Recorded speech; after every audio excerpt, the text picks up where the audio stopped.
बिस्मिल्लाहिर्रहमानिर्रहीम। मैं हूं आपका मैथ टीचर अब्दुल गफूर।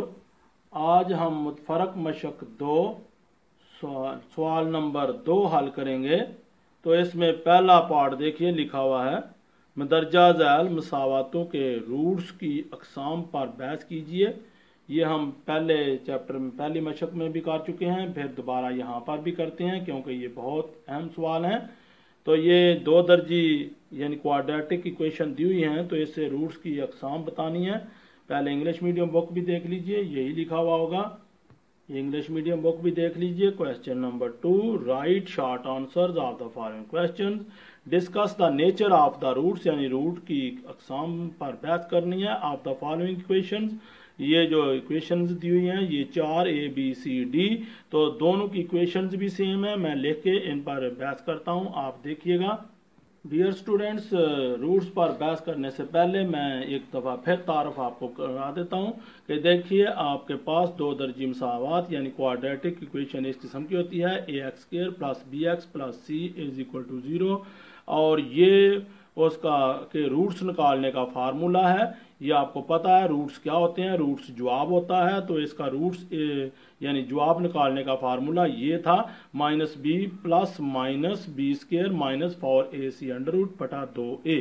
तो इसका मतलब ये है कि रूट्स की जो किस्म है ये बाकी चीज़ तो यही रहेगी, ये जो जज़र के अंदर रकम है इससे हम निकालेंगे, हमें पता चलेगा कि रूट किस किस्म का है। देखेंगे कि ये जो इसको हम कहते हैं फ़र्क कनिंदा यानी डिस्क्रिमिनेंट। ये जो जज़र के अंदर वाली रकम है b² - 4ac, ये हम इससे पहले पढ़ चुके हैं पहली एक्सरसाइज में। तो रूट्स की जब भी आपने अकसाम निकालनी हो, सबसे पहले आपने डिस्क्रिमिनेंट यानी b² - 4ac निकालना है। अगर ये जज़र के अंदर ये वाली रकम यानी डिस्क्रिमिनेंट यानी फ़र्क कनिंदा बराबर 0 के आ गया, तो फिर देखिए ये जज़र हल हो जाएगा। 0 का जज़र 0 होता है, तो फिर ये जवाब जो है वो बटू में आएगा। और वो 0 जमा या मनफी करें कोई फ़र्क नहीं पड़ता, वो बराबर होता है। तो ये साथ ही देख लीजिए, ये मैंने तीसरी किस्म लिखी हुई है, इफ b² - 4ac = 0, यानी अगर जवाब मैंने अभी बताया है कि 0 आ गया तो फिर ये क्योंकि बटू की शक्ल में आता है, नातक होता है, तो क्योंकि इसका जज़र हल हो जाता है, तो हम उस किस्म इस सूरत में कहेंगे रूट्स जो हैं वो रैशनल हैं और बराबर भी हैं। क्योंकि जमा मनफी 0 करने से यहाँ पे देखिए ये जमा होगा या मनफी होगा, मनफी b में 0 जमा या मनफी करने से कोई फ़र्क नहीं पड़ता, ये दोनों जवाब जो हैं वो बराबर होंगे। इसलिए हम कहेंगे कि अगर ये 0 आ गया तो रूट्स रैशनल या आर इक्वल। और ये जितने भी पॉजिटिव आने की सूरत में या नेगेटिव और साथ हकीकी या रियल का लफ्ज़ इस्तेमाल कर लेते हैं, तो लिहाजा 0 जब जवाब आ गया तो हम कहेंगे कि नातक या बराबर। इंग्लिश में हम बोल देंगे रैशनल और इक्वल, बराबर को इक्वल और नातक को रैशनल बोलते हैं। और डियर स्टूडेंट, यहाँ पे देखिए ये मुमकिन है कि ये जवाब 0 ना आए, लेकिन या पॉजिटिव आएगा या नेगेटिव आएगा। यानी मसलन ये -2 भी आ सकता है, -2 भी आ सकता है। याद रखिए अगर नेगेटिव आ गया तो ये चौथी किस्म बन जाएगी नेगेटिव, ये b² - 4ac। फिर इसको हम इमेजिनरी यानी ख्याली यानी गैर हकीकी कहेंगे, गैर हकीकी अगर 0 मनफी आ गया तो, या इंग्लिश में हम इमेजिनरी या कम्प्लेक्स कहेंगे। इंग्लिश में कम्प्लेक्स, ये कब कम्प्लेक्स या इमेजिनरी कहेंगे, जब जवाब जो है वो मनफी में आ गया, << 0 आ गया। तो डियर स्टूडेंट्स, मुमकिन है कि ये जो b² - 4ac है ये पॉजिटिव आ जाए, 0 से भी बड़ा आ जाए। और जब 0 से बड़ा आएगा तो फिर हो सकता है कि 1 आए, 2 आए, 3 आए, 4 आए, 5 आए। तो फिर दो सूरतें बन जाती हैं कि ये रकम या तो मुकम्मल मुरब्बा बनेगी या मुकम्मल मुरब्बा नहीं बनेगा। मसलन 4 आ गया तो वो 2 का मुकम्मल मुरब्बा होगा, अगर 3 आएगा तो फिर किसी का भी मुरब्बा नहीं होगा। तो अगर मुरब्बा मुकम्मल हो गया तो फिर देखिए इसका जज़र हल हो जाता है। क्या हो जाता है, मसलन 4 आता है तो 4 का जज़र 2 हो जाता है, क्यों हल हो गया ना। तो फिर जज़र अगर हल हो जाए, अगर जज़र हल हो जाए तो फिर हम कहेंगे कि ये नातक होगा। अगर जज़र हल ना हो यानी कि कंप्लीट स्क्वायर ना हो तो हम कहेंगे कि ये मतलब ये गैर नातक होंगे। तो आइए देखते हैं, ये पहली दो किस्में हैं। देखिए कि पॉजिटिव तो है, अगर मुकम्मल मुरब्बा हो तो यानी परफेक्ट स्क्वायर हो तो फिर हम कहेंगे कि ये नातक है, ये और ना बराबर ये, क्योंकि ये जमा मनफी है, कुछ ना कुछ तो जवाब होना है। 2 3 एक दफ़ा जमा करना है, एक दफ़ा मनफी 2 जमा करें तो बढ़ जाता है, कम करें तो तफरीक हो जाता है, जो भी अदद हो। तो याद रहे कि ये बराबर तो नहीं होंगे, ना बराबर इस वजह से हमने कहा है।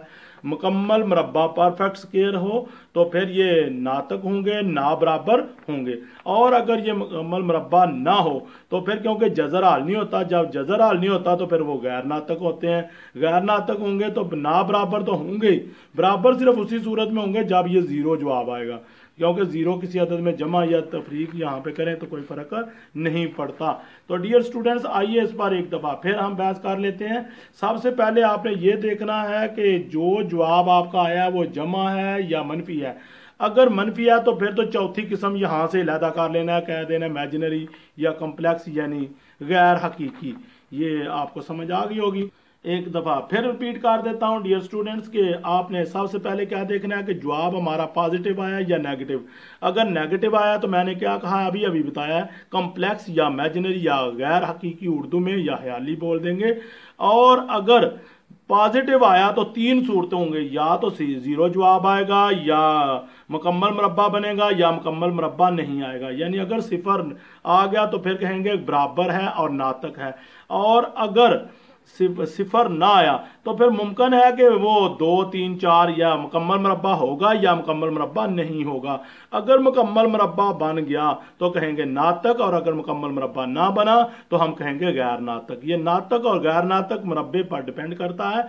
और दूसरी सूरत में ये ज़ीरो के लिए बराबर और दूसरा ये ना बराबर। तो ये डियर स्टूडेंट्स आपने याद रखना है, ये तीनों जब पॉजिटिव आ ज़ीरो आ जाए, मुरब्बा मुकम्मल हो या ना हो, तो उस वक्त ये रियल यानी हकीकी रूट्स होते हैं। ये रूट्स की अकसाम हैं, इस तरह आपने बयान करनी है। और सिर्फ मनफी आने की सूरत में गैर हकीकी बोलते हैं यानी इमेजिनरी। तो आइए अब सवालों पर बहस करते हैं। अब डियर स्टूडेंट्स ये देखिए आपके सामने मैंने ये इक्वेशंस लिख दी हैं, लेकिन यहाँ पर आपने क्या निकालना है, b² - 4ac यानी फ़र्क निंदा यानी डिस्क्रिमिनेंट निकालना है। क्योंकि अभी आपको बताया था कि जवाब का दारोमदार जो है वो किस्म का इस पर है, तो लिहाजा ए बी सी की किस्में निकालने के लिए मैंने जगह छोड़ दी। ये ए और बी जो है ये देखिए 3 और सी बराबर 4, यहाँ पर कीमतें पुट कर दीजिए, लगा दीजिए। तो ये देखिए बी की कीमत है 3 का स्क्वायर -4 इंटू ए क्या है 1, तो सी क्या है 4। तो जवाब देखिए 3 3 बार 9 -4 4 बार 16, 16 में से 9 बाकी -7। अब आपने ये देखना है कि ये -7 जो है ग्रेटर दैन है या लेस दैन है। तो ये देखिए ये लेस दैन 0 है। जब लेस दैन 0 तो कौन सी किस्म थी, ये चौथी किस्म थी। तो इसको क्या बोलते थे, इमेजिनरी या कम्प्लेक्स या ख्याली। तो आइए लिख देते हैं।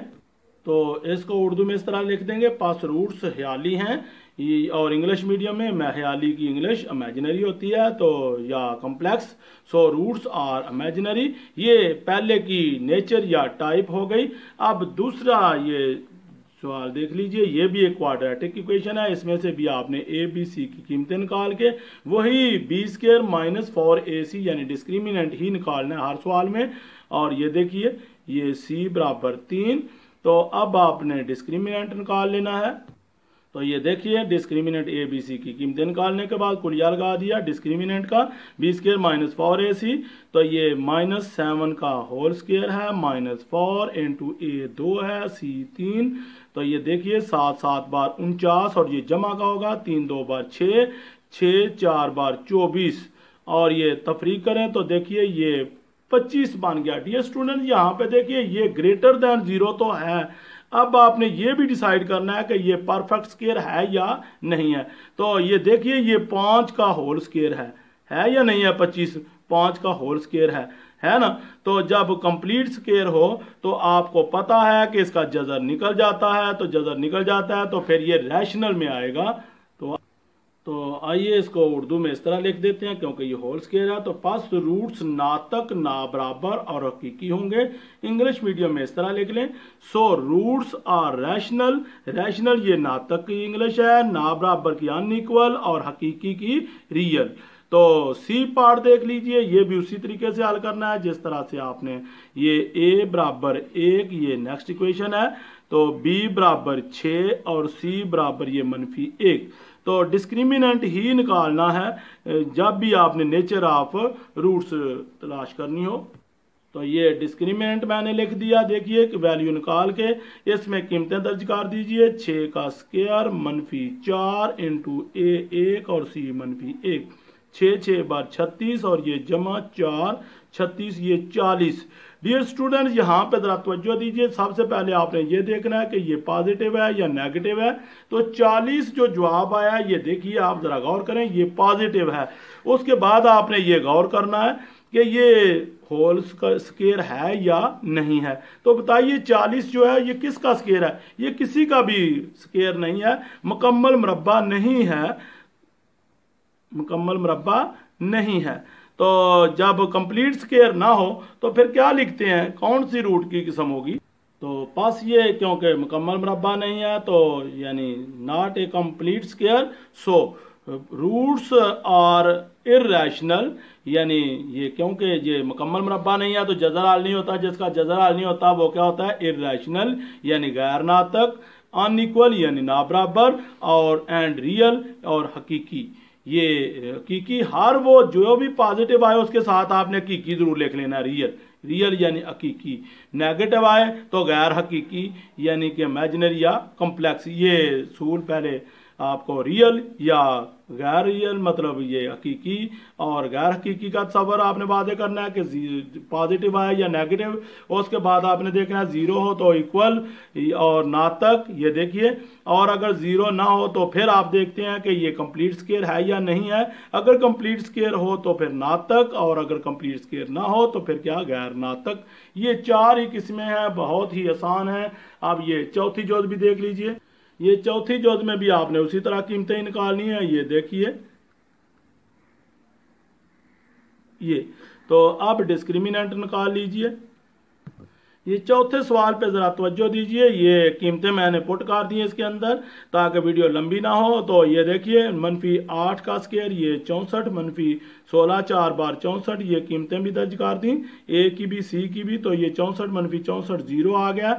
तो डियर स्टूडेंट्स, मैंने आपको बताया हुआ है रूट्स की अकसाम में कि अगर 0 आ जाए तो फिर कौन सी किस्म होती है? जी आप बताइए। तो फिर रूट्स जो है वो इक्वल होते हैं और रियल होते हैं। तो ये लिख दीजिए, रैशनल भी हैं तो लिखिए, तो ये इस तरह लिख लीजिए, पास रूट्स बराबर नातक और हकीकी होते हैं। So roots are equal, rational and real. तो ये उसकी इंग्लिश भी मैंने लिख दी। डियर स्टूडेंट्स, अगर आपको मेरी ये वीडियो पसंद आई हो तो प्लीज़ चैनल को सब्सक्राइब जरूर कीजिए और लाइक भी कीजिए और कमेंट्स भी दीजिए कि आपको मेरा ये लेक्चर कैसा लगा। थैंक यू, अल्लाह हाफिज़।